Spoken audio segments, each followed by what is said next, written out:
ना समझ मूर्ख औरत। ते हमरा चुप्पी के हमर कमजोरी समझ ले रहीस ना, लेकिन अब ना। ए सुलेमान देवी, तोहर इतनी हिम्मत कि तू हमरा से ऊंची आवाज में बात करता रू? राउर कौन अधिकार बा हमार परिवार में दखल देवे के?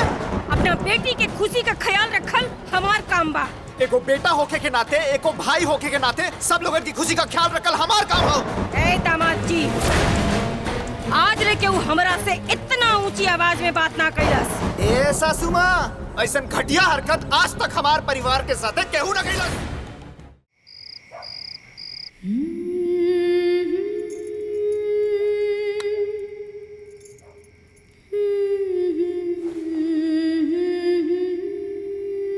दुल्हन जी, अरे दुल्हन खाना ना खैलू? खा लीनी अम्मा जी। अच्छा, तू खा ले लू तो अभी तक ऐसे ही सब पड़ल बा। हमरा पता बा दुल्हन, जब नया नया आदमी घर में आवेला ना, खाए में ऐसे ही लाज लागेला। कबो कबो ना खाही के ना मन करेला, लेकिन हमरा एकर उपाय पता बा। ए रागिनी, रागिनी। हाँ माई। अरे जरा भैया के भेजता। अभी भेजतानी। हाँ माई। बबुआ, दुल्हन के साथे बैठ के खाना खा। माई, अरे तहार मेहरारू है, इतना असहज होखला के जरूरत नहीं के। अरे ना माई, हम तो हम तो कुछ ना। चला, चल के बैठ के खाना खा। ठीक ठीक बा माई। चला।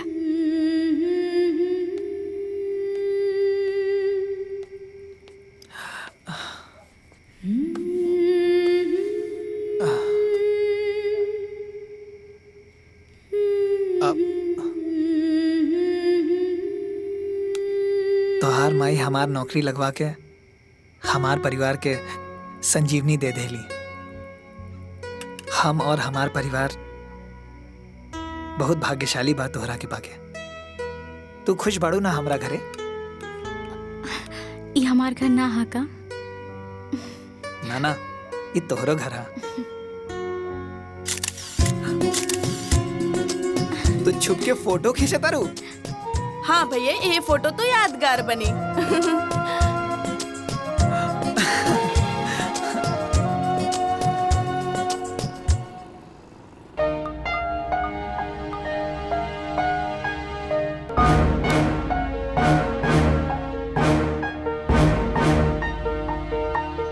प्रणाम मम्मी।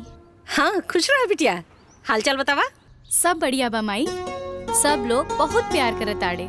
बिल्कुल नहीं लागत कि कोनो अनजान जगह पे आ गइल बानी। सुन के मन खुश हो गल। अरे हमार मकसद जौन पूरा हो गल। खैर छोड़ा, कुछ भी हो ना फोन जरूर करिहा। ठीक है मम्मी। प्रणाम। खुश रहा, अपन ख्याल रखिया। हाँ माई। ठीक।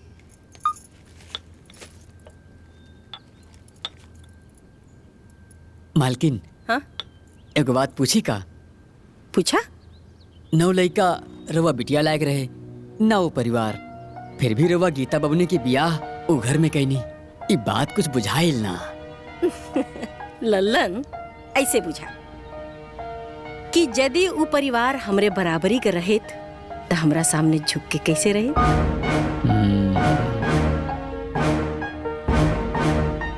अपना बेटी के सुख के खातिर सबसे पहले हम अपने होखे वाले दामाद का नौकरी लगोनी, फिर अपने बिटिया का ब्याह कैनी और एहसान लाद देनी। अब ऊ लड़का वाला हो के भी जीवन भर हमरा सामने झुक के रही हैं और हम लड़की वाला हो के भी जीवन भर उनका सामने तन के रहा। बिटिया के आजादी मिल गई, ससुरे में रह के भी ऊ नैहरे का सुख उठाई। कैसे? जैसे हमार बड़की बिटिया और बड़का दामाद भोगता रहे। अब बुझाए? बड़की बिटिया का जीवन तो बर्बाद कैले रहनी, अब छोटकियों को बर्बाद करे के तैयारी बा। का कहनिया? हम कहाँ कुछ करनी है? रउआ जैसन महाज्ञानी के सामने हम अज्ञानी आदमी भला कुछ कहे के हिम्मत रखा तनी का? और तो कहे के हिम्मत करे नहीं, कहबो मत करी ना। जब देखा तो भनन भनन भनन बगल में बैठ के बस।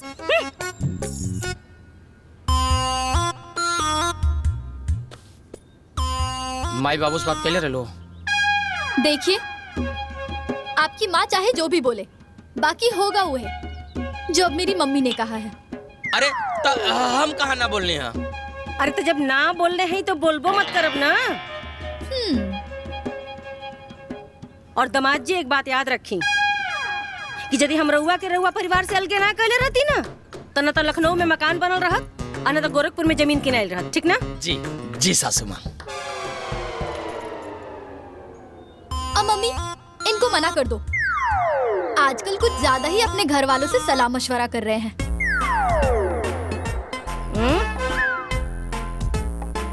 आगे हुई ना ना ना सासू माँ।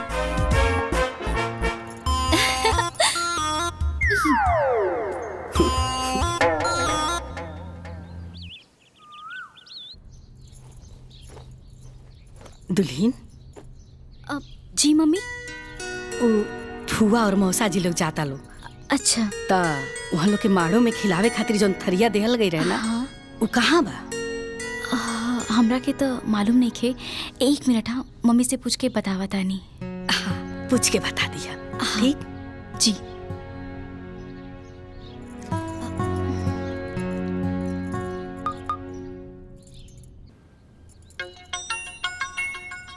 अरे अब का? हाँ बोला। हाँ माई। हाँ ओ फूफा जी और मौसा जी के माड़ो में भात खाए वाला थरिया कहाँ बा? अच्छा अच्छा, सुना, वो जौन बड़का बक्सा देले ही तोरे के, ओमे 2 जगह थरिया है। एक जगह पितरी का और एक जगह स्टील का। वो स्टील वाले में से निकाल के दूसरे देता लोगन के, और दूसर का के चुहिया मत। अब केहू केतनो कुछ कही उहे थरिया दिया जौन हम कहनी है, बुझाइल? अच्छा ठीक है माई, बाय। रखा। का हुआ? फिर कब आईबू? जैया नया खबर सुना देबा ओही दिन दौड़ के आई। ए बबुआ। हाँ दीदी, आगे आगे रहुआ पहुँची, ओकरा पीछे हमहू पहुँच जाए। अरे रहुआ ली। ई कहा हो? अरे उहे थरिया है ना जोन माड़ो में भात खाए बदे मिलल रहे। अच्छा, स्टील के? अरे यह तो मिलल रहे। का हो? हम तो सुनले रहनी कि दुल्हनिया के मायके वाला बड़ा धनवान पैसा वाला हवन, धनगर हवन। अरे हाँ बुची, एहू में कोनो शक बा? बड़ी धनवान हम लोग। ओही से ई स्टील के बर्तन देले हवन सन।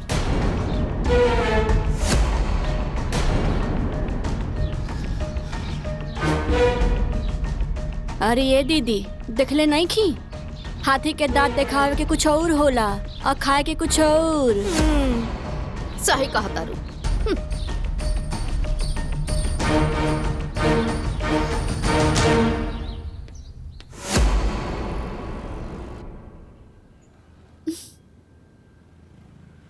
अच्छा, तोर फुफुआ सास ऐसे कहलस?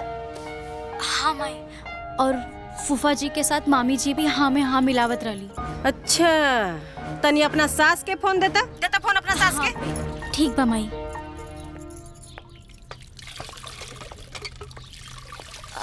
अम्मा जी, हमार माई के फोन है। स्पीकर पे लगा दा। प्रणाम समधिन जी। का है समधिन जी? मने राउर बड़की ननद के ऐसा ही कहे के चाहिए का? अरे हम चाहे बड़का घरे कहीं चाहे छोटका घरे का, और चाहे हम स्टील का थरिया देली चाहे सोना का, हमार न मर्जी। वो क्यों नहीं बोले वाला जी? अरे समधिन जी, अगर ऐसा बात बता हम रउआ से माफी मांगत नहीं। नहीं, मने हम बिटिया वाला बानी, अकर मतलब ही नहीं के ना कि केहू कुछ बोल के चल जाई। सुनाता ना हमार बतिया? अरे ना ना समधिन जी, ऐसा ना होई, रउआ नाराज मत होई। नहीं ते बड़का देखलू।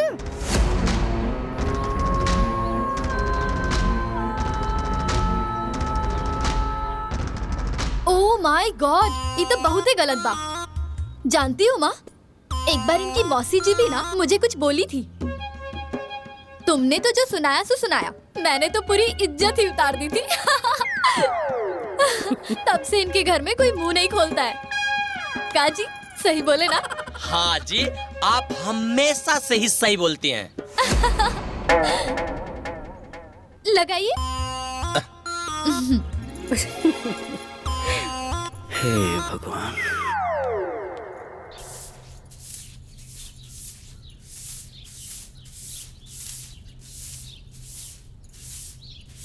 दुल्हन, जी अम्मा जी।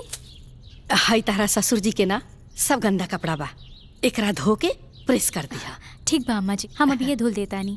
अरे दुल्हन, अभी इतना का आगुता हट बा, जब काम से खाली हुई है ना तब धो दिया। अम्मा जी, ए में खाली होखे वाला कौन बात बा? हम अभी कपड़ा वॉशिंग मशीन में डाल दे और चालू कर दे, फिर ही कपड़ा अपने आप धुल के सूख जाए। Washing machine? हाँ, आई आई अम्मा जी। ई है वॉशिंग मशीन, एमे बस कपड़ा डाले के देरी बा, बाकी धुले और सूखे में कोनो देरी नहीं के। अरे दुल्हन, एगो बात कहीं अगर बुरा ना मानता। अरे अम्मा जी, ऐसन काहे कहत बानी, कहीं ना। दुल्हन, ई ना ऐसे ही पैक रहे दे तू ना त ठीक रहित। उ कहा ना कि अब अपन रागनी भी सियान हो गई बड़ी, उनको बियाह होगी त ई सब सामान देवे ही के पड़ी ना। और राजू के तभी नया नया नौकरी लागल बा, सारा सामान खरीदे में बड़ा मुश्किल हुई। ई सब सामान रही त दिया जाई। और हाँ, हमनी के जब हाथ फरहर होई ना त सब सामान खरीदा जाई। तब तक तू हाथे से कपड़ा धोई तू।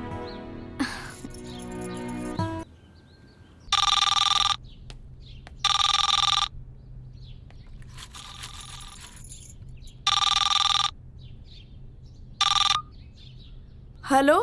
हाँ माँ जी प्रणाम, हम रागनी बोला तानी। खुश रहा। गीता कहाँ बाड़ी और कैसन तू फोन उठोले बाड़ू? उ का है ना भाभी चापाकल पे कपड़ा धोवत बाड़ी, एहे से हम फोन उठा लेनी। हाँ, कपड़ा धोवत रही? अतनी उनके पास फोन लेके चला ना, बात करावा तनी। ठीक बा, देत बानी। भाभी ली बात करी, राउर घर से फोन आइल बा।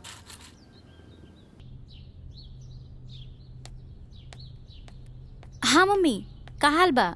ठीक बाड़ू ना? अरे हाल चल के मुंह पिटावे, पहले ही बताओ ते करत का बाड़ी? मम्मी ऊ कहा कि थोड़ा सा कपड़ा रहल, उहे धुलत रहनी। कहे वॉशिंग मशीन का हम शोरूम में प्रदर्शनी लगावे के देले बाड़ी कि तू हाथे से कपड़ा धोता रही? जाके सारा कपड़ा मशीन में डाल। मम्मी कहा कि ओ मम्मी जी के इच्छा है कि वो वॉशिंग मशीन वैसे ही रखल जाए, वो रागिनी बबुनी के शादी में दहेज दियल जाए। का कहलुहा? रागिनी के दहेज? दहेज? अरे दिमाग खराब है उन्हन करे कि पगलागल बड़ा सरे? कौनो भी सामान में अपने बिटिया के सुख खातिर देले बड़ी, उनका बिटिया के दहेज देवे खातिर ना। मम्मी जाय दे ना। देता फोन अपना सास के। हमू तक तनी के कैसे पतो को सामान देवल जाला एने ओने। हम बाद में अम्मा जी से बात कराई।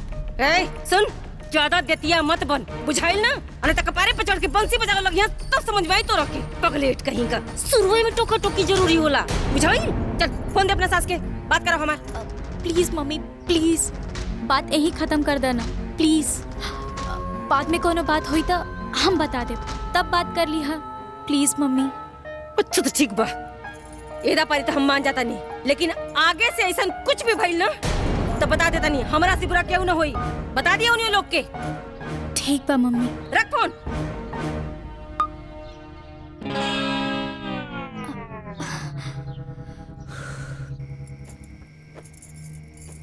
हम जौन कहब तौन तो तू सुनबू ना, तो कहे के जरूरत है का बा?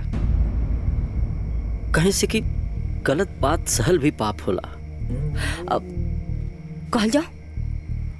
देखा, गीता अभी अभी दुल्हन बन के ससुराल गइल बा, हर बात पे फोन मत कइल करा। काहे? कहे से की बात बिगड़ भी सकेले। तो डर केकरा के बा? हैं?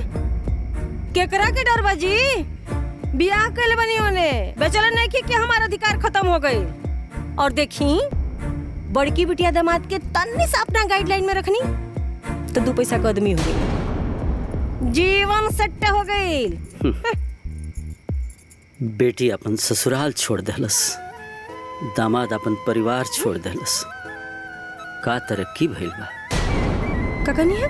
कुछ ना, हम भला कुछ कह सकेनी? रउआ ऐसन महाज्ञानी के सामने हम अज्ञानी भला का कह सकेनी? तो कहबो मत करी ना, आ जानी ज्ञान देवे, जा यहाँ से।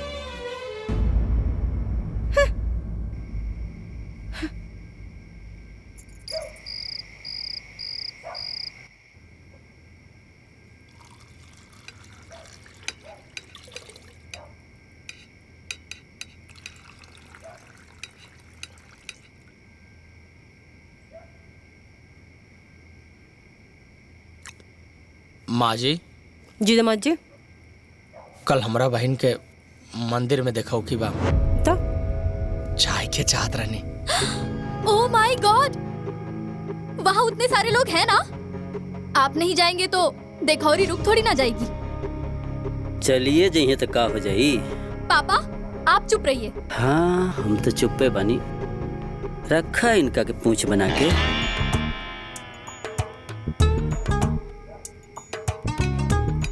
मम्मी जी का आदेश बा आपके? बाहर से बाहर जाए के, देखो कि कह के, और बाहर से बाहर वापस आ जाए के। जी मम्मी जी। और हाँ, ज्यादा लस्सी फुस्सी मत करिए वहाँ, नहीं तो ब्याह खातिर पैसा मांगे लगी है सब। अब दे ही दी है तो का हो जाई, आखिर बहन ही है। पापा आप चुप रहिए।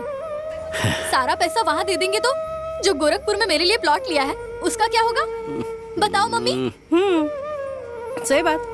अरे इनके का पता, जिंदगी भर तो बैठ के खाई ना, इनका के का पता कि बिटियन का जीवन कैसे बनी। कबो कबो औलाद के दुश्मन और अब वही चुपचाप बैठ के खाई और खाए दे, खाई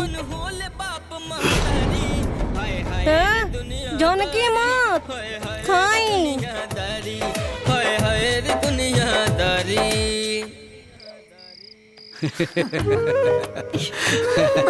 खाना खेले के बाद मिठाई खाए के चाहिए, ओहो भैया के ससुराल वाला। चला चला एक एक उठावा लो। ले आता। अरे लड्डू ले लूं तो पनियो ले आओ। हाँ हाँ ओहो ला दे, पहले लड्डू तो खा लो लोग। अब तो हर शादी ब्याह हो गई, जिम्मेदारी बढ़ गई।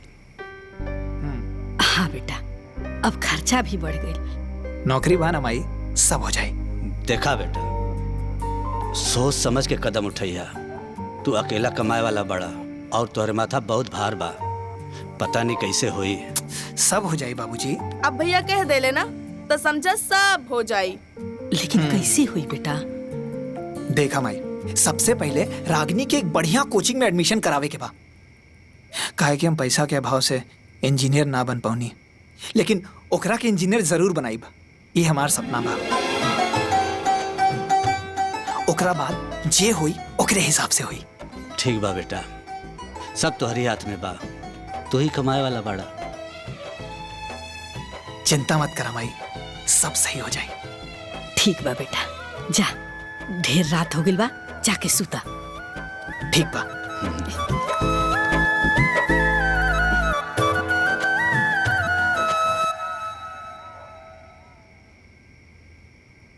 अरे अभी ले जागल बाड़ू? नींद नहीं खावत। काहे? काहे कि रहुआ काले चल जाए। अच्छा, यह सोच के नींद नहीं खावत? अरे देखा, नौकरी करे के बा तो जाए के पड़ी ना। हमार मन ना लगी। अरे रे, पूरा परिवार तोहरे साथे बा तो काहे मन ना लगी? देखा, अभी नया नया जॉब बा तो सबको सेटल होके में थोड़ा टाइम लगी। साथ ही साथ पूरे परिवार में एक हम ही कमाए वाला मेंबर बानी, तो सब कुछ सोच समझ के चले के पड़ी। हाँ? अरे नाराज हो गई लुका? देखा, नाराज ना होल जाला। अभी तो हमनी के जीवन की शुरुआत बा, ओहमे तोहार भरपूर सपोर्ट चाहिए। करबू ना? गुड।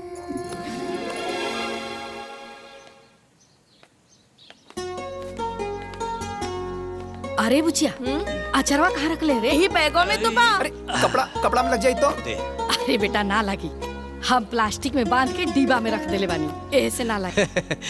अरे बेटा तोहर माई बहुत होशियार भी है। अच्छा ठीक बा, बुरबा के सही। रउआ होशियार बानी ना? खुश? अरे हाँ बबुआ, सतुआ भी बांध के रख देले बानी, भुजना भी बांध देले बानी जी, और पूरी भुजिया भी बना देले बानी। तू पहले पूरी भुजिया खा लिया, नहीं तो खराब हो जाई ना। ठीक बा माई, अब जाएं? हाँ। खुश रहा, अपन ख्याल रखिया, आयजा के चिंता बिल्कुल मत करिया, हमनी के बानी छना। खुश रह बेटा, बेटा बढ़िया से रहिया। ठीक बा बाबूजी। प्रणाम भैया। ठीक से पढ़िया। हाँ, इतना उदास काहे बोलो तारू बिटिया? ना मम्मी, हम उदास नहीं की। अरे बचपन से पाल पोस के बड़ के ले बनी, अब हम ही ना जानब कि तू कब खुश बाड़ू कब उदास बाड़ू। ना मम्मी, ऐसा कोनो बात नहीं खे। कहा कि वो जॉब पे चल गए ना, यही से हमार मन थोड़ा सा उदास हो गइल बा। का दामाद जी, मने दामाद जी तोरा के छोड़ के जॉब पर चल गई ना? हाँ, अच्छा, परेशान मत हो का। हाँ, तू अपन ख्याल रखा, हम फोन करब थोड़ी देर में। ओके मम्मी। ओह माय गॉड, मेरी बहन अकेले कैसे रह रही होगी? उसको कितना बोर फील हो रहा होगा ना। अरे होखबे करी, और फिर उनकर हिम्मत कैसे पड़ गई हमरे बिटिया के अकेले छोड़ के शहर जाए का? बताओ मम्मी, मैं तो इनके बिना एक मिनट भी नहीं रह पाती हूँ, वो कैसे रह रही होगी? सही बात सासू जी, साड़ू भाई ठीक नहीं खेगा।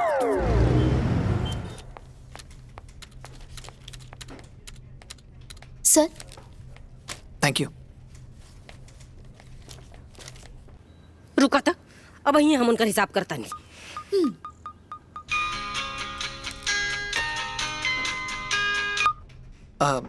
प्रणाम सासू माँ। बताई दामाद जी, मतलब दामाद जी, हमारे बिटिया के अकेले छोड़ के चल रही नहीं घरे? बताई ना, हमारी बिटिया अकेले हो गई ना? ना सासू माँ, गीता अकेले थोड़े ना बाड़ी, पूरा परिवार उनकर साथे बा। क्या मेहमान जी, परिवार पति की बराबरी थोड़ी ना करेगा जी, ये आप कैसी बात कर रहे हैं जी? मैं तो इनके बिना एक मिनट भी नहीं रह पाती हूँ। अरे साड़ू भाई, हमार साली साहब अकेले बैड न फील करत होई। हाँ, बताओ ना माँ, गीता बहुत उदास थी क्या? रो रही थी क्या? करी। हाँ। देखी लोग, हम रउआ लोगन से प्रॉमिस करतानी कि हम बहुत जल्दी गीता के अपने साथ रखब। अबे हम ऑफिस में बानी। प्रणाम। बताओ मम्मी, बेचारी गीता। ए बबनी, तनी पढ़े में सीरियस हो जा, भैया के सपना पूरा करे के बा। हाँ माई, एकदम सीरियस हो गई नहीं, भैया के सपना जरूर पूरा करब।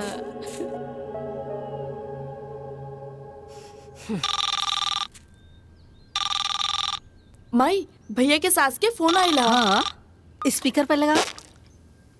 का समधिन जी, माने कि इहो कोनो बात होला जी? आए, हमार नई नवेली बिटिया गइल है, आ ओकरा के अकेले छोड़ के दामाद जी शहर चल गई ना? अरे ना समधिन जी, पूरा परिवार तो भरल बा, उनके साथे बानी जा हमनी के, अकेले थोड़े बाड़े। बताओ मम्मी, गीता को कितना अकेला फील हो रहा होगा, उसको तो भग भग रुलाई आ रहा होगा। अरे उते होखी। हाँ। अरे समधिन जी, ऐसा कोनो बात नहीं खे, वही बहुते खुश बाड़ी।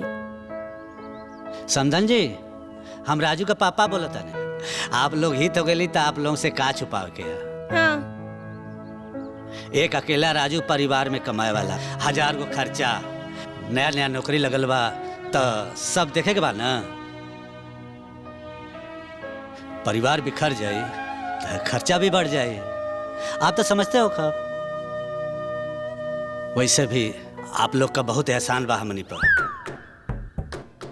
ये एहसान हमनी के कबो भुलाल ना जाए।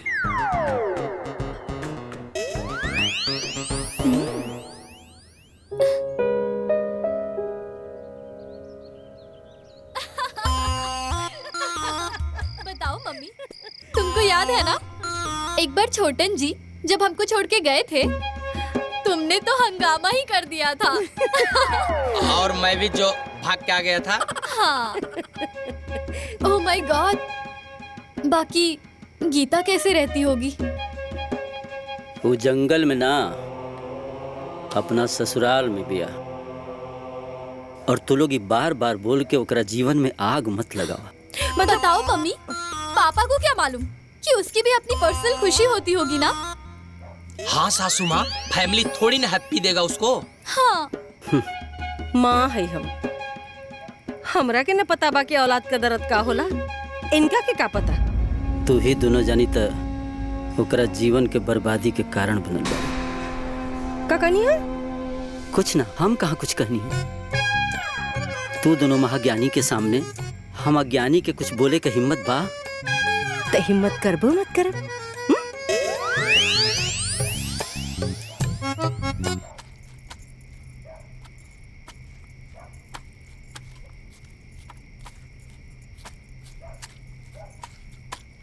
दुल्हन। जी अम्मा जी। आटा सना गइल का? जी अम्मा जी, अब जात बनी रोटी सेके। अच्छा। दुल्हन। जी अम्मा जी। एगो बात कही। जी। घर में ना ईंधन गोंठा बहुते बचल बा, त तू चूल्ही पे खाना बनई तू त ठीक रहित।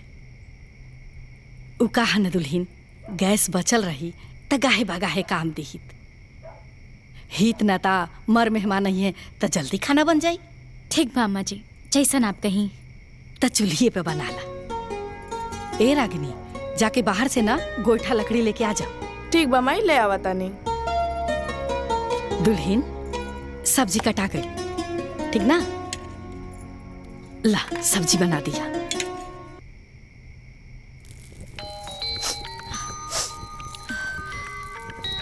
मम्मी। हाँ मम्मी। हेलो बिटिया, कैसे बाड़ू? का करता रू? हाँ ठीक बानी मम्मी, अभी तक खाना बनावत बानी। ए तू खाना बनावता रू तो सुसुकत कैसे बाड़ू? ए कोनो कुछ कहता रही ना? अरे ना मम्मी, केहू कुछ ना कहलस। वो कहा कि आँखें में धुआं चल गई ना, त आँख और नाक से पानी निकले लगल। अरे मने कि गैस चूल्हा पर कैया से धुआं लगा लगल रे? अरे ना मम्मी, गैस चूल्हा पे ना, वो मिट्टी के चूल्हा पे खाना बनावत बनी ना, यही से धुआं निकला। का कहलू? मिट्टी के चूल्हा पर खाना बनावता रू? कौन करा घरे में गैस चूल्हा भी नहीं का रे? अरे मम्मी, ऐसन कोनो बात नहीं खे। ओ मम्मी जी कहत रही ना कि गैस बचल रही तो केहू केहू अचानक से मेहमान आई और गाहे बगाहे में काम आ जाई। उहे खातिर मिट्टी के चूल्हा पे खाना बनावत बानी। अच्छा, ये बात अब समझ में आई कि नाम सो धन से ना मन से दलितर बाड़ा सा। बतावा हो, इनके बेटा का हम नौकरी लगौली, दहेज में भर भर के सामान देली, पैसा रुपया से घर भर देली, तब वही हाल बा। हाँ? गैस बचावल जाता। तनी ऐसन कर, बात करो अपने सास से। अब पानी कपार के ऊपर जा रहल बा, बात करो अपने सास से। था पूछता नहीं कि पतो के संगे कैसे रहल जाला। बात करो। मम्मी जाए दा ना, धीरे धीरे सब ठीक हो जाए। जाए ना दा, बात करो हमार उनसे, नहीं तो तोर जिंदगी बर्बाद हो जाई और हम बता देता नहीं बड़ी पछते भी तय। बेटी के परिवार में इतना दखल अंदाजी ना करे के चाहिए, ओकर जीवन खराब हो सकेला। आगे नहीं ज्ञान देवे, बोलो नहीं हरुआ के हम जब देखा तक ज्ञान देवे पहुंचावनी। हाँ जाइए यहाँ से, दिमाग मत खराब करी। ऐ बात सुन, ते पहले बात कराओ हमार। अम्मा जी तो बाहर बाड़ी, रउआ से कैसे बात करवाई? अच्छा ठीक बा, हम तमाजी से बात करता नहीं। बाकी तय कान खोल के सुन, जाके गैस चूल्हा पर खाना बनाओ। और अगर आज के बाद हम सुन लेना कि तय चूल्हा पर खाना बनाओ तरी, तो हमारा से बुरा क्यों ना हुई। हेलो।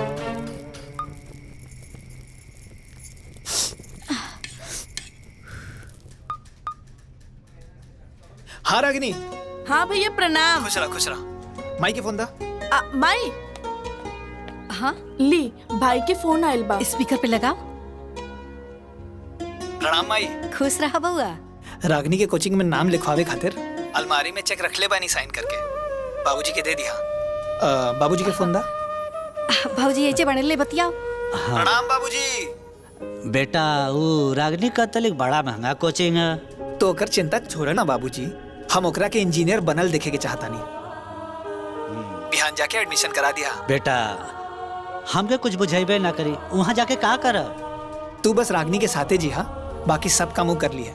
ओके सब पता बा। रागनी के फोन दा। हाँ ला। हाँ भैया। अलमारी में चेक रख ले बानी साइन करके, साथ ले ले जी। हाँ बाकी सब बाबूजी के अकाउंट में जो पैसा डल ले बानी ओकर इंस्टॉलमेंट से पूरा हो जाए। जी भैया प्रणाम। खुश रहा।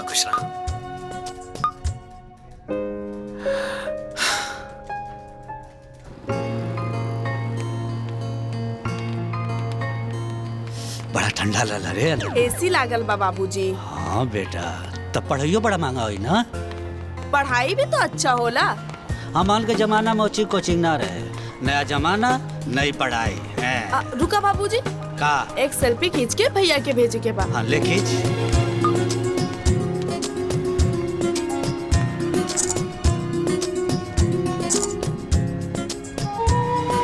बहुत बढ़िया है। हो गया। भेज दिया।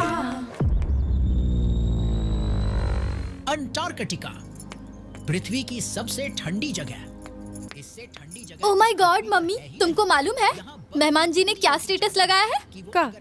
ये देखो, इनकी बहन इतने बड़े स्कूल में पढ़ती है।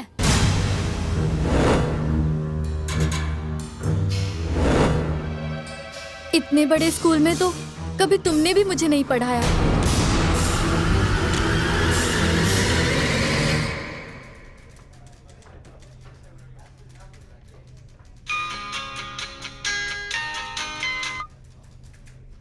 प्रणाम सासू माँ।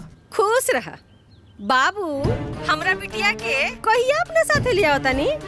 बहुत जल्दी सासू माँ। ठीक बा, हमहू देखा तानी कि आपका वो जल्दी वाला दिन कितना जल्दी आता है। जी।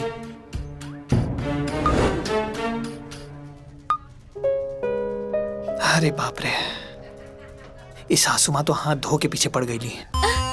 अजी गीता को वीडियो कॉल करिए ना।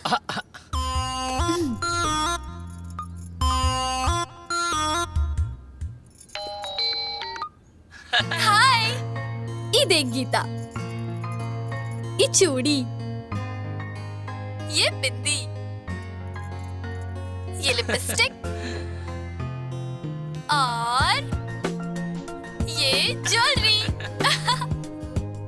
ये सब साड़ी का मैचिंग है। और ये देखा दीदी, ये सब हमार है। ये चूड़ी, ये बिंदी, ये लिपस्टिक, ये ज्वेलरी सेट और ये साड़ी।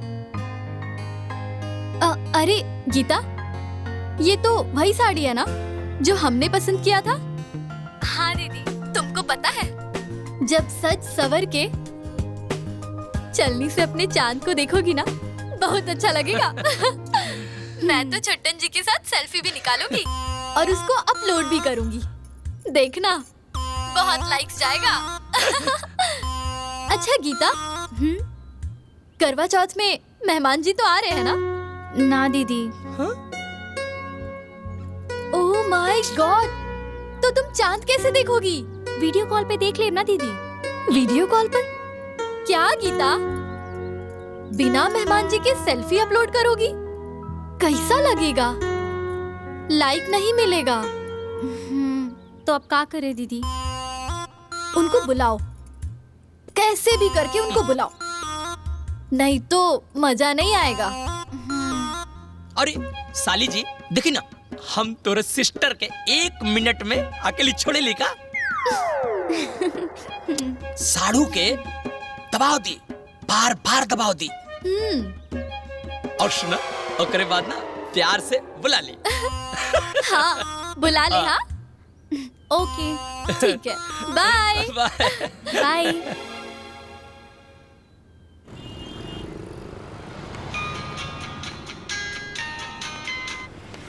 हाँ गीता बोला।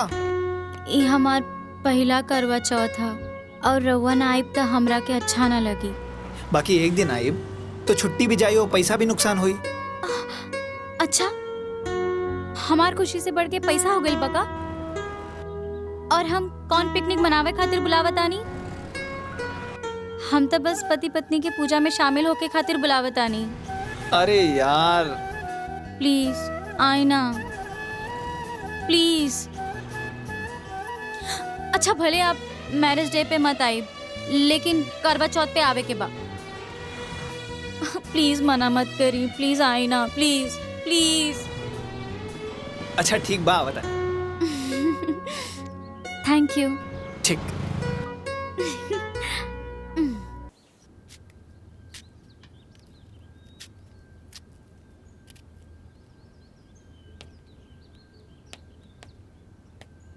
अरे बबुआ आओ बैठा। कितना दुबरा गइल दुल्हन। जी अम्मा जी। एक गिलास दूध लेके आवा था। लावतानी। है भला बताओ ता कितना दुबरा गइल बड़ा। अरे का बनावेला का खाला। नौकरी करे के बाद देह में शक्ति ना रही तो काम कैसे होई। अरे ठीक तो बानी हम, बाकी शरीर का वजन भी ठीक बा। लीजिए पिया। राजू जी बाबूजी। हम सोचा तानी कि बहू के अपने साथे शहर ले जा। टाइम टू टाइम खाना खात होगा, अकेले रहला में दिक्कत होला बेटा। ना ना बाबूजी, हमके कौनो दिक्कत नहीं है। अरे कैसे दिक्कत नहीं है? हमनी से बेसी तू जानता रहा। इतने दिन में तो इतना दुबरा गइला। मर्द की काम न करे के बा कि घर में बैठ के चौका बर्तन करी, कपड़ा धोई। अरे अकेले का करबा बबुआ। अरे माए बाबूजी, अब इनका लेके जाइब तो सारा प्लान फेल हो जाए, बहुत खर्चा बढ़ जाए। बेटा रूम का भाड़ा देबे करेला, बिजली का बिल देबे करेला, खाली राशन का खर्चा थोड़ा सा बढ़ जाए, ऐसे प्लान फेल हो जाए। और जो तुम लोगन की दिक्कत होई उ? अरे बबुआ हमनी के कोनो दिक्कत ना हुई। रागिनी बाड़ी न, हमनी के कोनो दिक्कत ना हुई। और वैसे भी तार माई इतना कमजोर नहीं की अब अहियो 50 आदमी के खाना बना के खिला सकत रही। बात माना, दुल्हन के अपना साथे साथे शहर ले जा।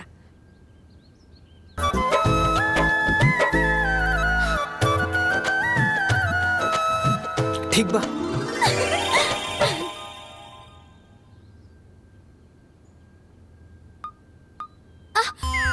क्या छोटन जी, ठीक से करिए ना। बना तो रहल बानी। बताओ माँ, एक चोटी भी ठीक से नहीं बना पा रहे हैं। अरे ये दोनों दमादन के ना हमरे बेटी इनका चिंता रखे। अरे ठीक से करी। चलिए हटिए यहाँ से, हटिए। मूड खराब कर दिया। अरे गीता का वीडियो कॉल। प्रणाम मम्मी। हाँ बिटिया खुश रहा। मम्मी हम शहर आ गए और रउआ के दामाद हमरा के साथे लेके आ गई। हाय भगवान, हम आई। आज हमार तपस्या पूरी हो गई। हमार बिटिया जाल से निकल के आजादी की हवा में आ गई। मम्मी ये देखी हमार शहर के घर। हाँ दिखा दिखा। ये देखी मम्मी, यह बेडरूम और यह ड्राइंग रूम, ई बैठे के जगह और यह किचन।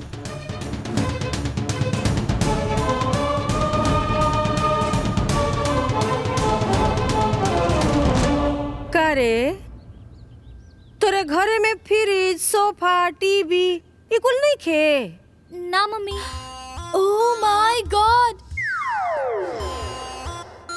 बताओ मम्मी, सोफा भी नहीं रहेगा तो कितना इंसल्ट होगा ना।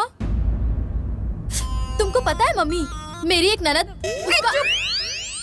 बंद करना अपन कथा, पहले मैं कर सुन ली। हमरा ई दामाद का सिस्टम ठीक नहीं खेलागत। अरे मम्मी ऐसा कोनो बात नहीं खे। कहा कि उनकरा बहन के एडमिशन में पैसा ज्यादा लग गई है ना, और शहर में आवे के भी अचानक प्लान बन गई। उहे खातिर मम्मी धीरे धीरे सब ठीक हो जाए। सुन, दामाद जी से कहते छुट्टी लेवे के। काल हम आवतानी। सच्ची मम्मी? ठीक बा मम्मी, प्रणाम। ठीक कैलू हा मम्मी, बिल्कुल सही कैलू। बताओ भिखमंगा नियर घरे में छी। सासू माँ, अरे गीता देख, मम्मी जी, पापा जी, बड़की दीदी सब लोग आ गइलन।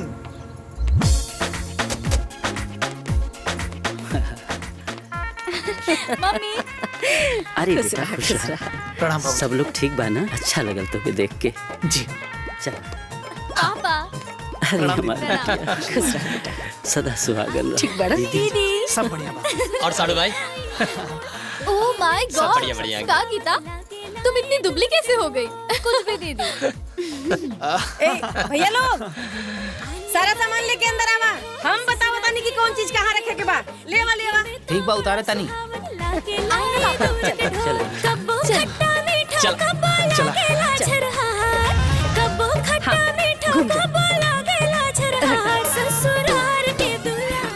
धीरे धीरे सारा सामान उठा ली वालों, अपने हिसाब से हम रखवा ले। मम्मी आई बैठी, सब रखा जाए। नहीं बिटिया, सारा सामान हम अपना हाथे व्यवस्थित करब। हमार बिटिया का घर इतना खाली खाली ई हमरा के मंजूर नहीं खे। सासू उहाँ माँ, रखा, हाँ? ये सब सामान रउआ चिंता मत करी बेटा, सारा सामान इंस्टॉलमेंट पर बा। धीरे धीरे राउर तनख्वाह में से कटत जाए, ठीक है? ओह माय गॉड। बताइए मेहमान जी, अगर गीता का घर स्टैंडर्ड नहीं दिखेगा तो कितना इंसल्ट होगा ना। बेटा घर में सब लोग ठीक बा ना? हाँ हाँ सब लोग ठीक बा बाबूजी। अच्छा। हम चाय बना के लेके आवतानी। ठीक बा। गीता, अरे दीदी तू यहाँ, हम चाय बना के लेके आवत रानी है ना? वो क्या है ना गीता कि मुझे तुमसे बहुत जरूरी बात करनी है, इसीलिए यहाँ आ गई। क्या बात है दीदी, बोला ना। देख बहन, यहाँ ना इस सास वास की टेंशन मत पालना, नहीं तो बहुत प्रॉब्लम हो जाएगी। मुझे देखो, मैं किसी से कोई मतलब नहीं रखती हूँ। देखो कैसे टेंशन फ्री हूँ। है ना? तो गीता, हाँ हाँ बन गई, लेके आवतानी। साड़ू भाई, आपन घर कब बनवा तोड़ा हो? आपन घर तो गांव में है ना। क्या मेहमान जी, ये भी कोनो बात है? अबे बात में कौन खराबी बा? अब दामाद जी आप हमारी बात सुनी। अब ना रउआ अपने घर के चक्कर में पड़ी। देखी छोटन जी के लखनऊ में घर बन गया। ओह माय गॉड, क्या मम्मी? मेहमान जी को पूरी बात तो बताओ। इनको ये भी तो बताओ कि मेरे नाम से गोरखपुर में जमीन भी लिया है। अब यहाँ के अपन हित हो गए बनी, धीरे धीरे सब पता चलिए न जाई। बाकी साड़ू भाई, लखनऊ वाले मकान के गृह प्रवेश करब, तोरा के बुलाए। और सुना, साली जी के लेके आवे के पड़ी। जी हम जरूर आई। बिटिया अब तू कोनो बात के चिंता मत करिया। अब तू हमरा लगे आगल बढ़ू ना, अब हमेशा हमार नजर तोरा पर रही। मम्मी हम सब ठीक कर दे। अब यहाँ से चले के चाहिए। भेंट मुलाकात तो सबसे हो ही गई, अब दामाद जी के काम भी तो हुई बहुत। जी बाबूजी। अच्छा चलिए।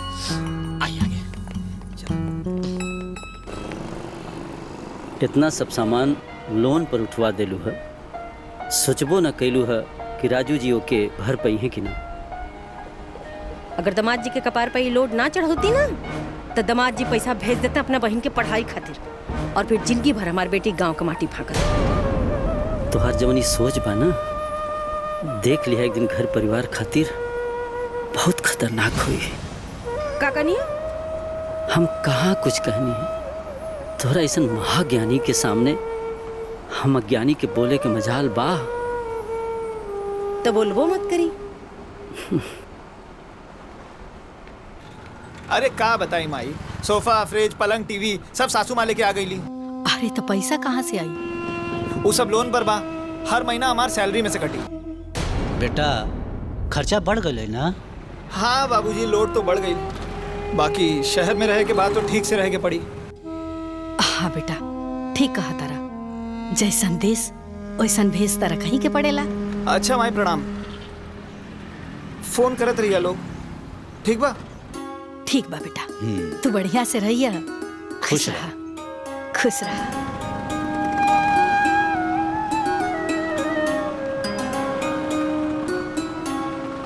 लड़का खर्चा और बढ़ा देना सर। उन्हन के ऐसा करे के चाहे।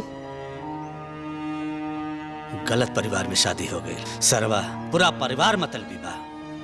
अरे अब तो बियाह हो गई, अब इसे सोचला में कोनो फायदा बची? तो औरत के समझ चाहिए ना है? एक आदमी के ऊपर पहले ही से इतना बोझ रहा, एक और बोझ डलवा देला। ए जी, कम से कम वो दोनों खुश तो बड़ा सना। हमनी के का चाहिए? उन्हीं के खुशी बस। ठीक है, कंप्लीट हो गया। हाँ, आप इसे ले जाइए। Thank you. Okay sir. Hello भैया, प्रणाम। खुश रहा, खुश रहा। का हाल चाल बा? ठीक बा भैया। हम कोचिंग छोड़ देनी हा। काहे? पढ़ाई समझ में नहीं खे आवत और हम पास ना हो कब तो तार सब पैसा बेकार हो जाये। जा रे पगली, जब तही भागे लगले तो हम काही कहीं पढ़े के तोहरा बाना ते हमार सारा सपना तूर दे ले। माई के फोन दे। हाँ बेटा। हम घर आवता नहीं माई। अच्छा, अकेले आवता रहा कि दुल्हनो आ रहल बड़ी? अकेले। का भाग बा बेटा, अचानक? तू चिंता मत करा माई, हम आइब तो सब बताइब। ठीक बा बेटा। ठीक बा, प्रणाम।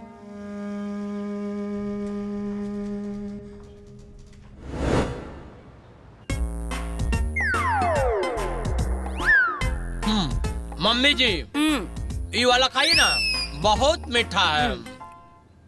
ये बहुत खट्टा वाला। ये बहुत मीठा बा। अरे बेटी से बिना बतियोले संतरा खाए लगलू, ऐसे बची?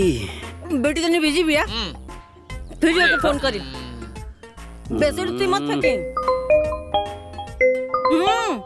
आ गई।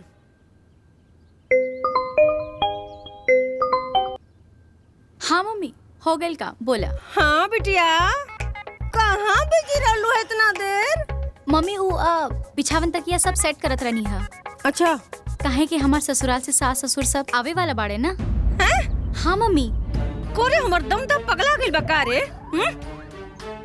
ओकरा के हम जौना जाल में से निकालल चाहता नी, बार-बार वही जाल में जाके फंसल चाहता। सासू जी, अब वो प्राइवेसी खत्म हो जाए नो। अरे बेटा, तो तोरे नियर दिमागदार नहीं खे ना बाबू, बकलोल, गोबर बा गोबर। ओह माय गॉड, बताओ मम्मी, गीता कैसे रहेगी? तुमको मालूम है मम्मी, मेरे और इनके बीच में कोई आता है ना तो मुझे बहुत खराब लगता है। तो जाके जंगल में रहा, यहाँ कह रहा तारू? अरे रउआ चुप रही। बताओ बिटिया, यहाँ हम अपना बिटिया खातिर परेशान बाड़ी और वहाँ तोर मरद अपने माई बाबू खातिर परेशान बा। बात कराओ तो, बात कराओ। ओ मम्मी, वो तो यहाँ नहीं खे, वो तो गावे चल गए बाड़े सबके लावे खातिर। गावे? हाँ मम्मी। कट कट। अब ना बेटा, हमनी के तोरे साथे शहर ना जा पाल जाए। समस्या का बा बाबूजी? देखा बेटा, एक तो तारा ऊपर ऐसे ही खर्चा बढ़ल बा, हमनी के जाइब जाता खर्चा और बढ़ जाई और तू परेशान हो जीबा। अरे बस खाना का खर्चा बढ़ी माई, बाकी का खर्चा उहे होई जे लागत बा। रागिनी, रागिनी जी। ये क्या? नमस्ते सर। नमस्ते, कहिए। सर मैं कोचिंग से आया हूँ, ये चेक रिटर्न करना था मुझे। Thank you. सर एक बात पूछ सकता हूँ आपसे? जी पूछिए। सर आप देखने में काफी पढ़े लिखे लगते हैं, तो फिर आपने अपनी बहन की कोचिंग क्यों बंद करवा दी? वो पढ़ती ही कहाँ थी? नहीं सर, वो तो पढ़ने में हमारे क्लास की सबसे नंबर 1 स्टूडेंट है और बहुत ही ब्रिलियंट लड़की है सर। ठीक है, आप जाइए। नमस्ते। नमस्ते सर। रागिनी, रागिनी। हाँ भैया। एक बात बतावा। का बताई भैया? तू कोचिंग काहे छोड़ ले? भैया वो कोचिंग काहे छोड़ ले? कुछ समझ में नहीं के आवत तो का करती? झूठ बोल बे। ओकरे पे काहे चिल्लाता रहा? सच्चाई हम बतावता ने। समधिन जी, हम अपने दामाद को नौकरी अपने बेटी के सुख के खातिर लगोले बाड़ी, रउआ के बेटी के इंजीनियर बनाओ खातिर ना। और एक बात बता दी कि अगर हमरा नौकरी लगवावे आवेला तो नौकरी छुड़वावे भी आवेला। फिर बनाओ तेरे अपना बेटिया के डॉक्टर इंजीनियर। तू इतना सुन के भी चुप हो गई लू? हम का करती बेटा, उतारा के नौकरी लगोले बड़ी और नौकरी कितना मुश्किल से मिलल बा। तो के हमरा पे भरोसा बा ना? हाँ बेटा। वो बबीता देवी हमरा के खरीदले नहीं खे। रुक माई, फोन लगाता नहीं। ला माई, उनका औकात बतावा। दामाद जी के फोन। हेलो बबीता देवी, हम दामाद जी ना, तारा दामाद जी के माई बोला तानी। समधिन जी, पता बा ना केकरा से बात करता नहीं? अरे चुप ना समझ मूर्ख औरत। ते हमरा चुप्पी के हमर कमजोरी समझ ले रहीस ना, लेकिन अब ना। ए सुलेमान देवी, तोहर इतनी हिम्मत कि तू हमरा से ऊंची आवाज में बात करता रू?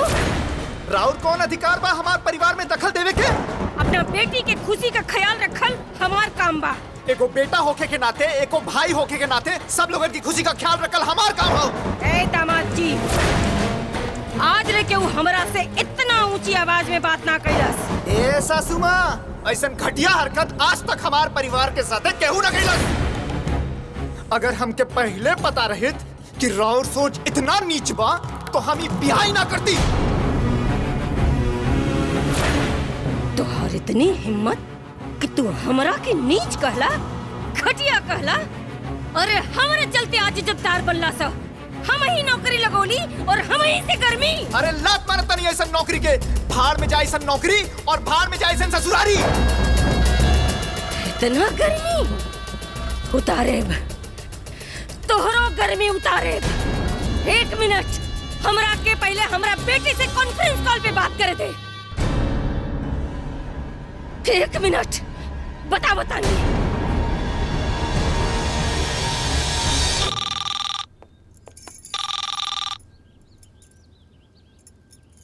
हाँ मम्मी।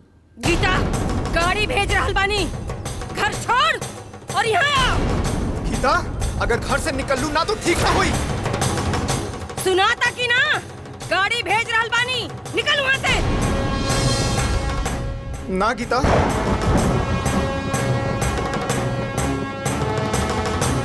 गीता, गाड़ी भेज रहल बानी, अब बता रहे ना।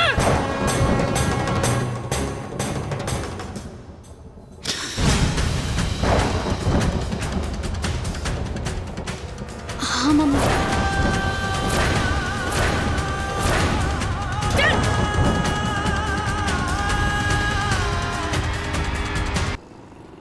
जौना के 1 रुपया का औकात ना रहे, हमरा नौकरी लगौला के बाद चालाक बन गई, हमरा से सवाल जवाब करता। कुल हीरोगिरी छुड़ाई। देखा, आवेश में लिहल हर निर्णय गलत होला। तू फटाक से फोन कैलू, ये फटाक से आ गिनी। आ ना गईल, बल्कि अब इहो यही रही। अपने बेटियन खातिर हम काफी बानी, और जैसे हमारे एगो बेटी दामाद यहाँ रहला ना, वैसे हमारी इहो बेटी यही रही। ओ लोगन के भूमि पर ही ना चला देली ना, तो हमरो नाम बबीता देवी ना। ओह माय गॉड, बताओ मम्मी, राजू जी कितने बदतमीज हैं। इन्होंने तो आज तक तुमको कभी मम्मी जी के अलावा कुछ नहीं बोले। बाकी राजू जी तुमसे जबान लड़ाने लगे। तुमने जो किया बिल्कुल सही किया। अरे सासू, कूल हो जाए। देखिए, ज्यादा गुस्सा भी सेहत के लिए नुकसानदायक बनू। ए गीता, तुम क्यों चिंता करती हो? तुमको याद है ना, मैं भी एक बार ऐसे ही गुस्सा होके मम्मी के कहने पे यहाँ चली आई थी। बाद में तुम्हारे जीजा जी पूरा पूरा परिवार को छोड़ के मेरे पीछे पीछे यहाँ आ गए। और आज देखो हमारे पास क्या नहीं है। डोंट वरी बहन। का जी? हाँ जी। कमीना, हमरा से कहा था कि कौना अधिकार से हमारा परिवार में दखल देता रू, और हम बिटियन के माई बानी तो हमारे ना दखल रही। अभी वो लोग हमरा के जानत नहीं खा। हे बिटिया, बस हम जैसे जैसे कहतनी बस तू वैसे वैसे करत जा। फिर देख कि आगे का होता। हम इतना मना कहीं, बाकी हमार एक बात ना मन ली और अपन माई के कहे पे घर छोड़ के चल गई ली। अब उनके साथे साथ उनके माई के भी समझाई कि हम ऐसा दामाद ना है जैसे उनके घर में बैठल बा। बेटा, ठंडा दिमाग से काम लेके पड़े। बबीता देवी का यह स्वभाव है, हम समझ गए ले। अब प्रतिष्ठा भी बचाओ के बा, अब परिवार भी बचाओ के बा। अरे प्रतिष्ठा तो बुढ़िया ना उड़ावा तारी। अरे बेटा, हम तुझसे कहता नहीं ना, हैं? हमके बबीता देवी से का लेवे देव क्या? हमके तो अपन बहू गीता से लेवे देव के ना। अरे वो तो अपने माई के कहे पे चलता रही। अरे बेटा देखा, जैसे तारा माई के केहू कुछ बोलेला ना तो तारा बुरा लगेला, तो हो सही तो तू ओकरा माई के बोलला तो ओकरा बुरा लग गई। हाँ। बाकी उनकर माई जो घाल मेल करत तारी वो तो खराब बा ना। अरे बेटा, तू उनका स्वभाव के प्यार से देखा। कोई भी रिश्ता बनावे में ना बहुत समय लागेला और बिगाड़े में ना मिनट भी ना लगेला। ऐसे हमनी के कहब जा कि तू दुल्हन के फोन करला। हम काहे फोन करी? वो तो कर सकीले ना। बेटा, हम तुझसे कहनी है ना, हैं? हमान के प्रतिष्ठा भी बचाए के बा, अब परिवार भी बचाए के बा।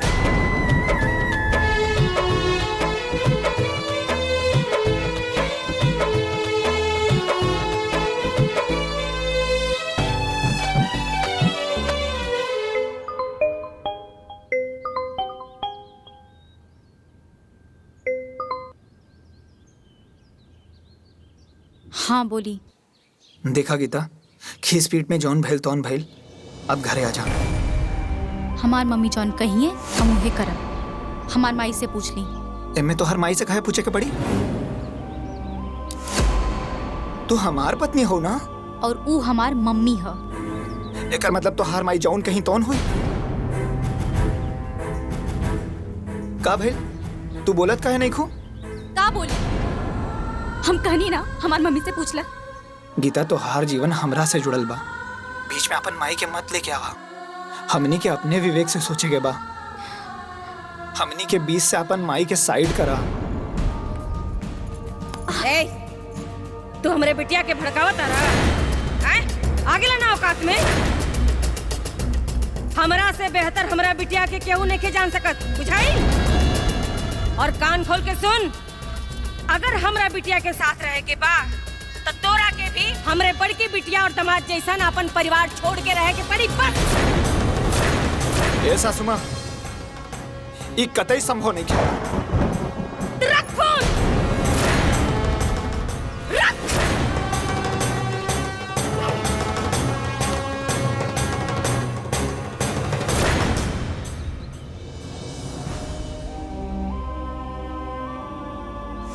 का तोर सास ऐसा कलसी है? हाँ बाबूजी।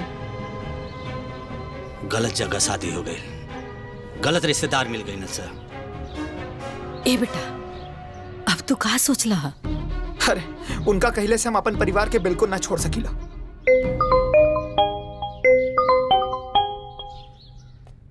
गुड आफ्टरनून सर। हेलो राजू। यस सर।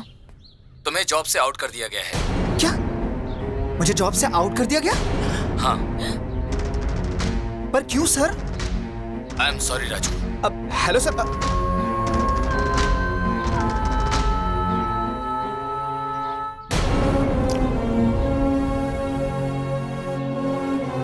ये बबीता देवी हाथ धो करके हमनी के पीछे पड़ गई बिया।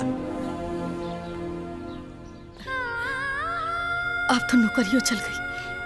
आपका होई बेटा, हमने के परिवार पे बड़का संकट आ गई। कुछ ना होई माई, ये बबीता देवी कौनों की किस्मत ना है। हम उससे भी बढ़िया नौकरी खोज के दिखाई दी। सब ठीक हो जाई माई। भैया पे भरोसा बा ना?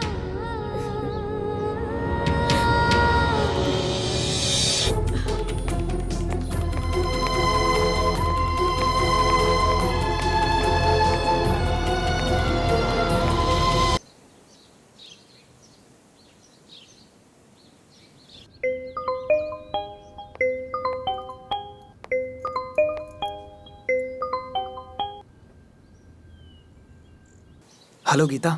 हाँ बोली। माई तोहरा के बहुत याद करत आड़ी। अच्छा। और अब हमरा के जॉब भी मिल गई।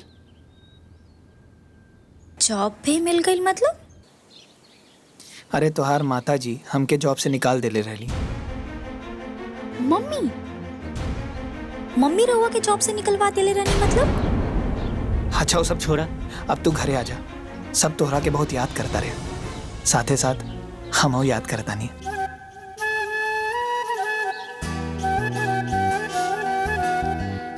देखी। हेलो।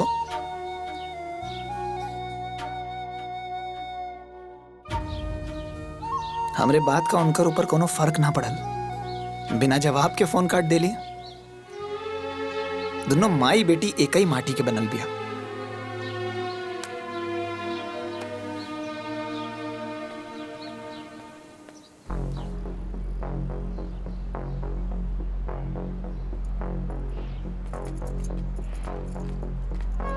बिटिया तू यहाँ बैठल हो?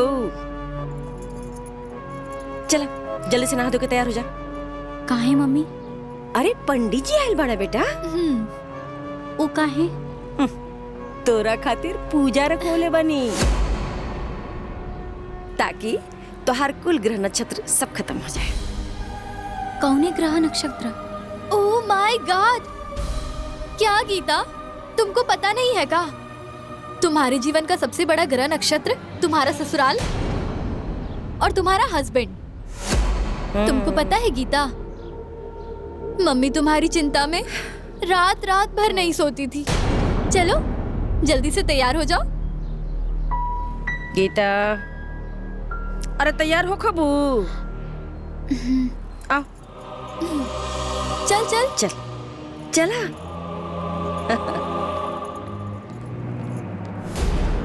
जजमान, बिटिया के पतिदेव को बुलाइए।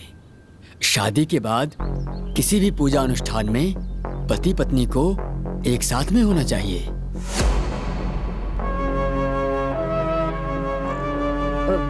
ये कहाँ लिखल बा पंडित जी? ये सब खाली दिखावा।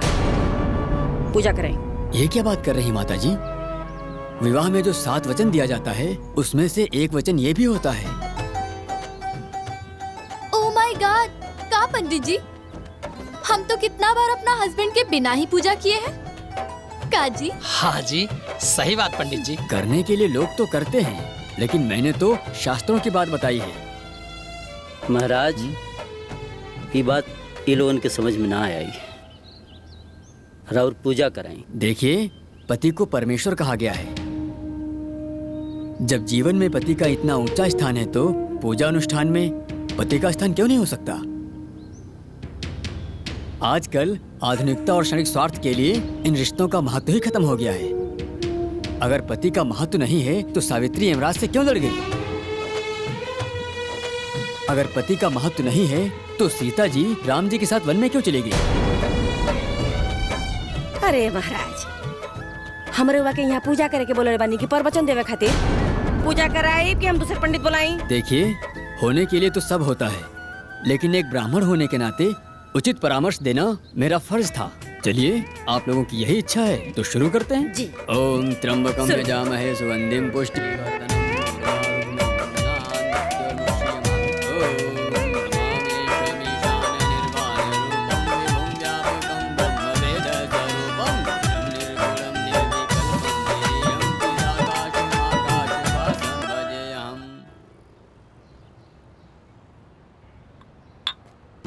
Happy anniversary sweetheart. Oh my God, मुझे तो याद ही नहीं था कि आज मेरी एनिवर्सरी है।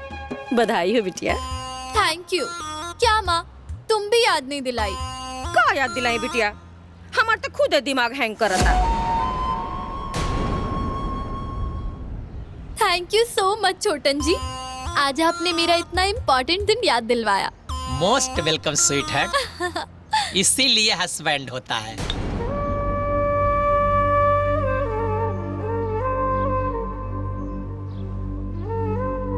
अच्छा गीता, तो तोहार एनिवर्सरी कब आवेला?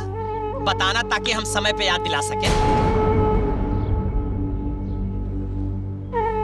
ओह माय गॉड, आप कैसी बात कर रहे हैं छोटन जी? गीता कैसे एनिवर्सरी मनाएगी? इसका तो इसके पति के साथ लफड़ा चल रहा है ना। तो इसका मतलब साढ़ू भाई होली में नहीं क्या पाई ना?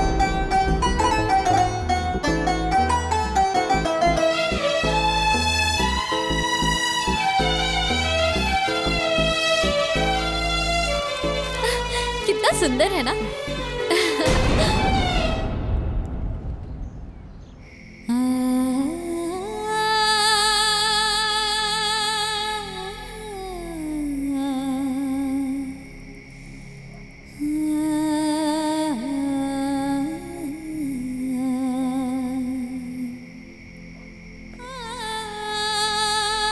गीता, गीता, हम तुझसे कुछ बात करे चाहता नहीं बिटिया। देखा बिटिया,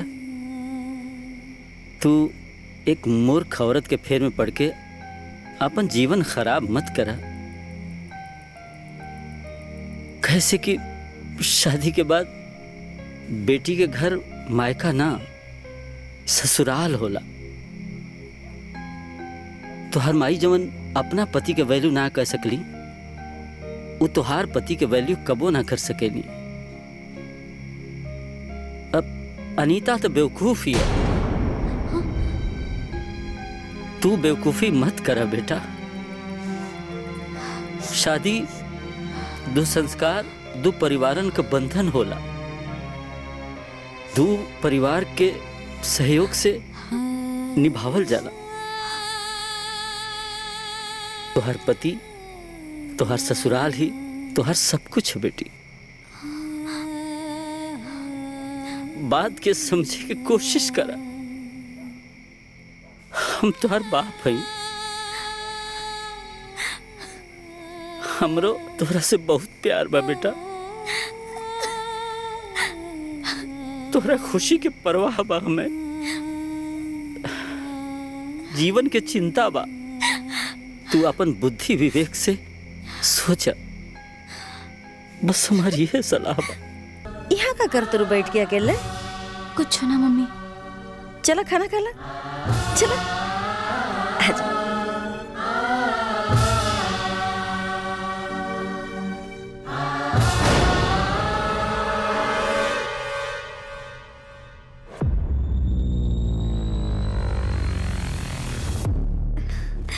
मम्मी। हाँ बिटिया। मम्मी, हमारे ससुराल से होली आइल बा।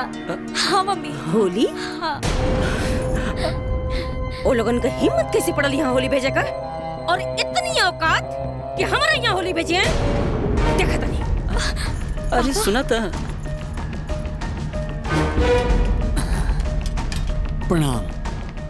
छुटकी दुल्हन की खातिर सामान आइल बा। उठाएं सामान, उठाएं उठाएं सामान। ये क्या करता रू? लोगों ने क्या करता नहीं? क्या पापा, आप तो मम्मी की कोई बात मानते ही नहीं है। मम्मी बोली ना, उठाइए उठाइए, ले जाइए यहाँ से।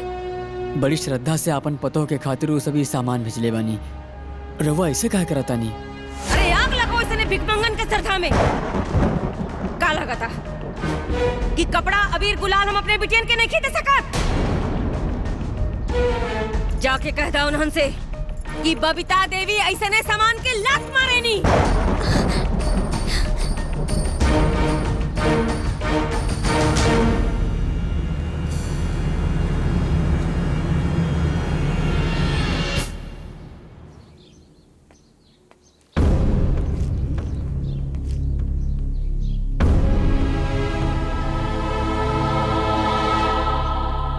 आखिर वो अपने के समझत का बाड़ी हैं? न उनके लगे हमन के इज्जत, न हमन के श्रद्धा का इज्जत, न मेरे लड़का का वैल्यू। ए रागनी। हाँ बाबूजी। राजू के फोन लगाओ। अब बात कपार से ऊपर चढ़ गई है। हमनी के जितने इंसानियत दिखावता नहीं जा उतने कपार पर चढ़ जाती है। लगाओ फोन। अरे रुको, देखी बात के जितना खींचब बात बढ़ेला घटेला ना। अरे माई केहू कितना बर्दाश्त करी, वो लोग हर बात में नीचे दिखावता रे, ऐसा थोड़ी ना होला। चुप। ज्यादा आवेश में ना विवेक खत्म हो जाला। लेकिन हमन के इतना गिरल थोड़े बाड़ी सन कि हमन के साथ ऐसा बर्ताव।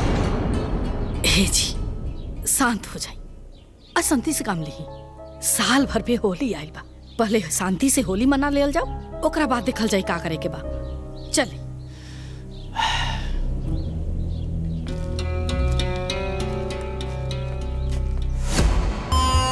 नहीं।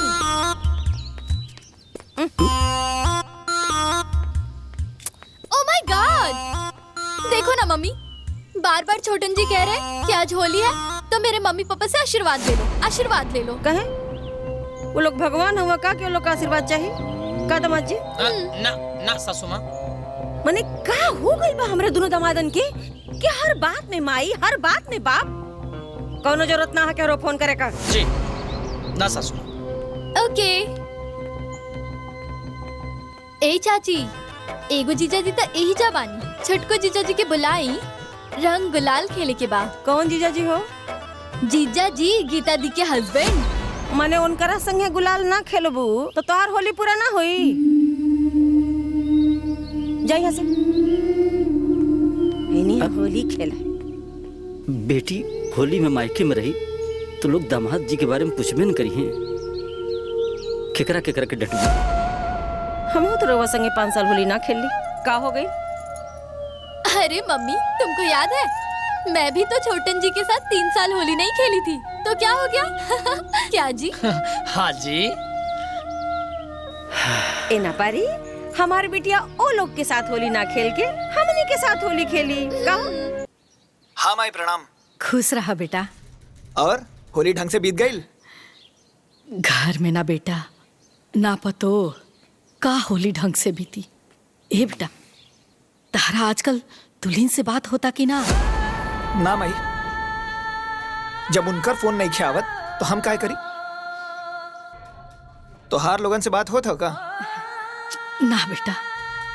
हमके तो समझ में ही नहीं खियावत कि ये झगड़ा कान कैसे हुई। हट पगला, ये कोनो झगड़ा थोड़ी है रे। इधर रगड़ा रगड़ते रगड़ाते खत्म हुई। इससे ज्यादा ना सोचेंगे।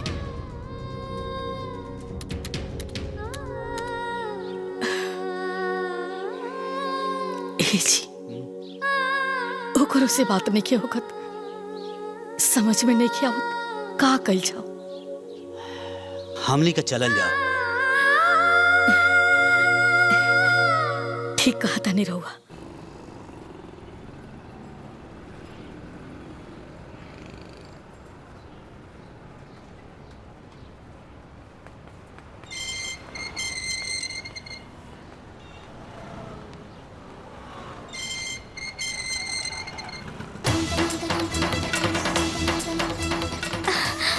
मम्मा जी, बाबूजी।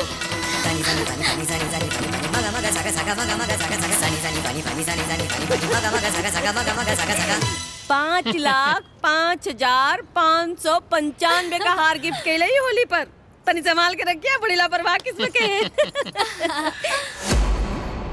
वैसे रुक जा। रउआ लोगन के हमरा औकात में और अपना औकात में कोनो अंतर लौकेला कि ना? माने कि हम पागल रहनी है कि जौन रउआ के घरे में अपने बिटिया के बियाह के लिए बनी, या हमार मती मारल रहे कि जौन एगो बेरोजगार लड़का के उठा के अपन दामाद बना लेनी। ई सब हम अपने बिटिया के ऐश और आराम खातिर कैले रहनी है, रउआ लोगन के सुख और आराम खातिर नहीं भाई। ए सुना सुनावा। बात आराम से भी तो हो सकेला ना। इस सब के लिए चला बैठावा, नाश्ता पानी करावा, फिर बात हुई ना। कि वो अपना रिश्तेदार से ऐसे व्यवहार करेला का? रिश्तेदार? कहाँ का रिश्तेदार? कैसा रिश्तेदार? हमरा के समधा समधी से कुछ लेना देना नहीं खे। हमरा के अपना बिटिया से लेना देना बा बस। देखिए समधी जी, ई कहा सुनी से ना रहुआ बेटी के जिंदगी बर्बाद हुई। जबले हम जिए तनी ना हमरा बेटी के जिंदगी बर्बाद ना हुई, राउर बेटा के जिंदगी बर्बाद हुई। रउआ गलत सोचता नहीं। अच्छा तो सही कैसे सोचल जी इहो बता दी ना कि एगो माई से बढ़ के बिटिया के हित खातिर सुख खातिर के सोच सकेला? रुआ बताई।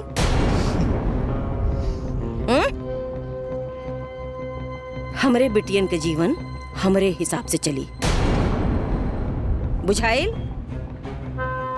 देख बड़की बिटिया खड़ी, आई बड़का दामाद लखनऊ में घर बनता और गोरखपुर में जमीन किना गई, बुझाइल? वैसे ही छोटकी और बिटिया खातिर सोचले बनी। रउआ लोगन जैसन लाचारी का जीवन नहीं खींचिए कि भाई हमरे बिटियन के।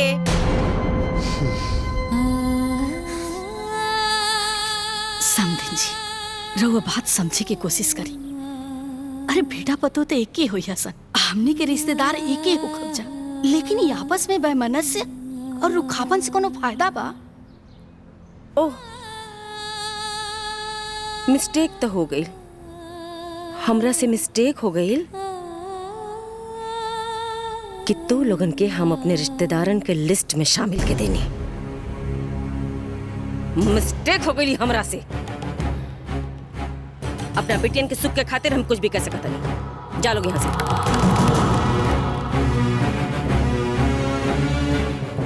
Out, get out.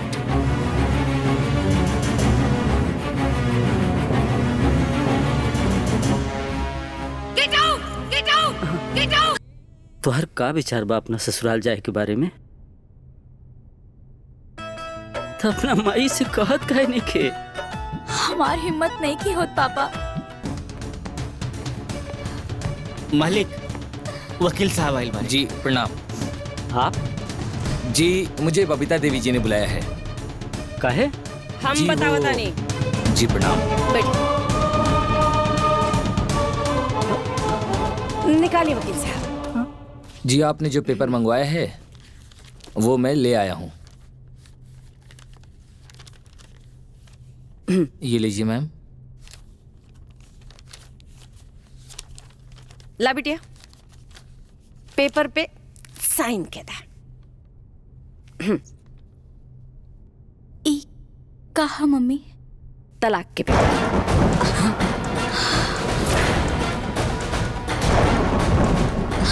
तलाक के पेपर?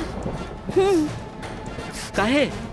काहे से कि हमरा अपना बेटी के उस स्वार्थी परिवार से छुटकारा दिला के बढ़िया घरे घर बसावे के बा। साइन कर बिटिया। ना मम्मी। ओह माय गॉड, क्या गीता, मम्मी तुम्हारी भलाई के लिए ही बोल रही है। चलो साइन करो। गीता, हमारी बात ना मनबू? गीता साइन कर। ना मम्मी, ना।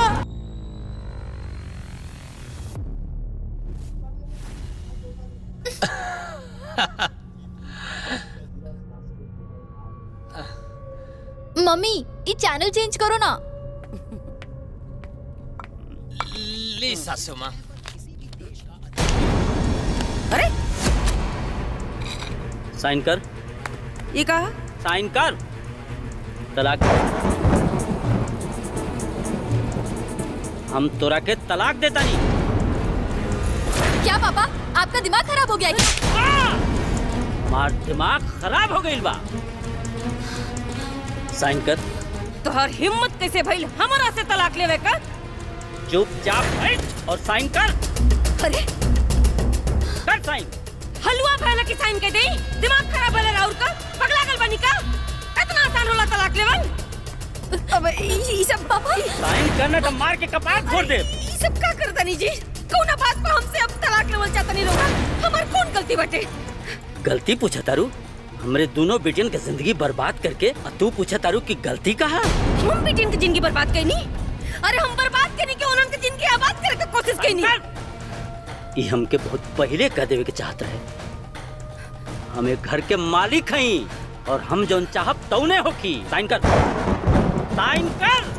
अरे बाकी ये उम्र में हम कहाँ जाइब जी? हम बताइब तक कहाँ जी। साइन कर, साइन कर, साइन कर, साइन कर, साइन कर।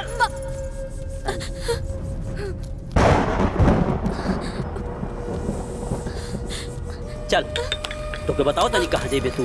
चल चल चल, हम तो असली जगह बताओ तनी। पापा छोड़ दी ना पापा मम्मी के। ना बेटा, मत करी पापा। ना बेटा, ये औरत पागल हो गई बा। पागल औरत के हमरा घर में कौनो जगह नहीं थे। और पागलपन की वजह से हमार पूरा परिवार बर्बाद हो गई। चल ना पापा, सुनी ना हमार बात सुनी। रोको सुनी कहने के हमार बात सुनी। अबे हम काफी बनी कि हमके इतना अब तू ये घर में एक मिनट ना रह सके तू। बाबूजी चल निकल हमरा घर। ना गीता ना ना। हर माँ अपने औलाद के जीवन सजावेले, फिर तारा नियर दुष्ट महतारी अपना औलाद के जीवन बर्बाद कर देले। जे दूसरा के घर उजाड़ेला ना, एक दिन ओकर घर भी उजड़ जाला। आज से हमार तोहार रिश्ता खत्म। जिस बात सुनी खबरदार,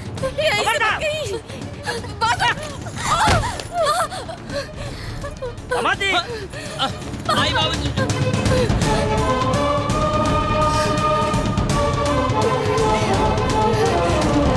जी जी ससुर जी। जी पापा। बोली अपना घरे कब जाइब और जाइब कि ना? ससुर जी हम ता सासू माँ और रउआ बेटी के दबाव में आके यहाँ रहता नहीं ना। के अपन घर परिवार माई बाबू के छोड़ के यहाँ रह के चाहिए ससुर जी। बताइए, ये मेरे और मेरे माँ के ऊपर इल्जाम लगा रहे हैं। वैसे भी आपका परिवार कुछ कम है क्या? इनकी माँ एक नंबर की झगड़ालू और इनके बाबूजी एक नंबर के स्वार्थी। इनका तो पूरा का पूरा परिवार ही गलत है। मैं तो सिर्फ इनके निकम्मी माँ की चमची स्वार्थी औरत हमरा के हमरा घर परिवार वालों से अलग कर देले। वो बेचारे कुछ भी न बोले, फिर भी आज वो गलत बाड़े। ओह माय गॉड, आपने मुझे निकम्मी कहा, स्वार्थी कहा, यहाँ तक कि मेरी माँ की चमची भी कहा। हम तोरा के निकम्मी बोल लिया। एक भी शब्द अगर हमरा परिवार के बारे में गलत बोलूं ना, ससुर जी तो सासू माँ के तलाक से अलग कर देले बाड़े। हम तब बिना तलाक के तोहरा के ले जाके बीच नदी में गला दबा के मार डाला। अरे हमरा के तू नामर्द बना के रख ले रहलू। हम तो आपन जबान की खातिर बंद रख ली है कि घर में शांति बनल रहे। कितना टॉर्चर सह लिया है, इतना जलील भय लिया, फिर भी हमार दिल जाना था दिल। बस दामाद जी जाइए अपना घर परिवार के लेके आई। जी ससुर जी। गीता। जी पापा। पापा ली बाबूजी। हेलो हेलो, प्रणाम प्रणाम। समधी जी प्रणाम। समधी जी शायद हमरा के फ़ोन करे में कुछ देर हो गई, बाकी अब सब दुरुस्त हो गई बा। हमारा द्वार पे रउआ सभी के साथ जौन बर्ताव भइल ओकरा खातिर हम माफ़ी मांगे चाहतानी। सबके आमंत्रित करतानी कि आके अपन बहू के विदाई करा ले जाए। राजू बाबू के अपना साथ जरूर लिया। जी हमनी का जरूर आ जा। हाँ समधी जी, हमनी के जरूर आ जा। जी जी।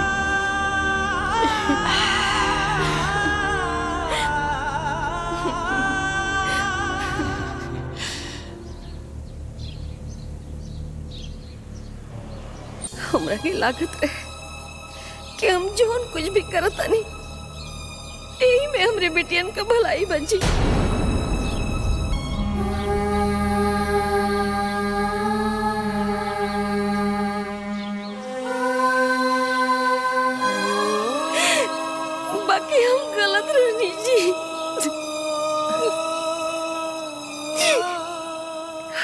समझ पाऊनी कि ब्याह के बाद बिटियन पर ओकरे ससुराल का हक होला, ओकरे पति का हक होला।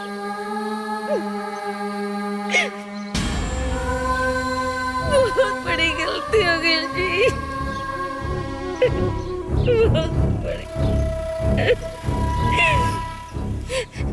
ये माई का आनर ममता समझ के माफ कर दे रहा समय, बस माफ कर दे।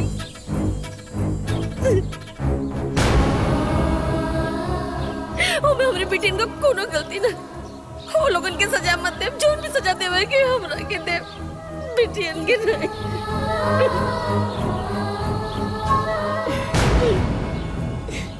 ना समझिन जी, अरे तो रुआ हमनी के संबंधी बानी, रुआ हमनी के कोनो दुश्मन नहीं की कि रुआ की सजा देहल जाओ।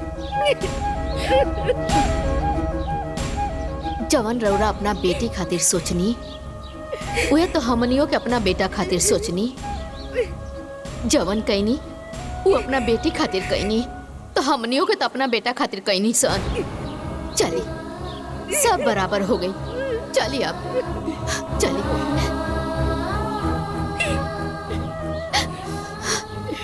अब चल, तू ना रहू तो ये लोगन के स्वागत सत्कार के करी, और फिर बिटिया की विदाई भी तो करे के बा ना। अब चल।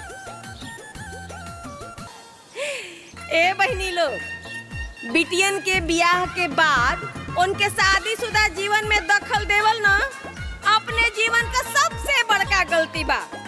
हम तो ये गलती कहिए देहनी, रहुआ सभे मत करो, बहुत दुर्गति होला जी। यानी अंत भला ते सब भला। ससुराल के